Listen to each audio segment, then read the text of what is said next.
It is. It's one of the biggest state-run banks in the country, a Gujarat-based bank. Of course, Indian banks have their own fair share of problems here at the moment with bad loans and other corruption cases going on. But Bank of Baroda is certainly one of the biggest names. It has a huge presence here. And the relationship that it has with the Guptas in South Africa is obviously the stuff of headlines. But this particular issue, as far as India is concerned, is there a high-profile and reported link between the two parties?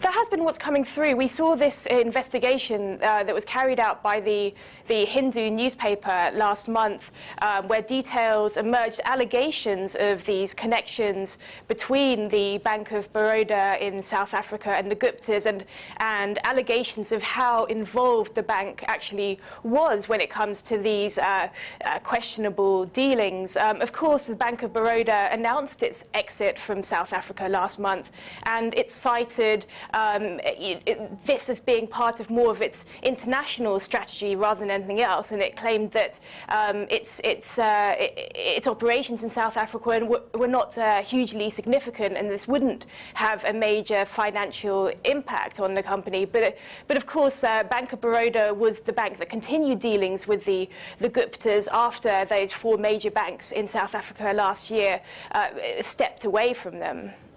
It might not be a huge blow as far as turnover or profitability is concerned, but given that both countries are members of BRICS, the fact is that South Africa is trying to establish a bridgehead, commercial bridgehead in India and vice versa. The symbolism of the Bank of Baroda's decision to pull back from South Africa cannot escape anyone, surely. I'm assuming that they were concerned about the potential for reputational damage here had the relationship continued in perpetuity.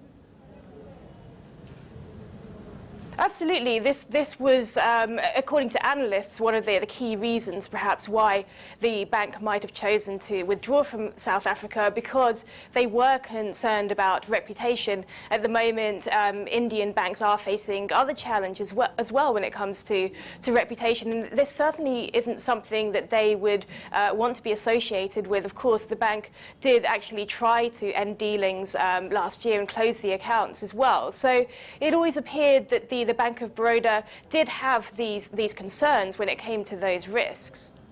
Rebecca Bundhun, thank you very much indeed. Live in Mumbai for Newsday.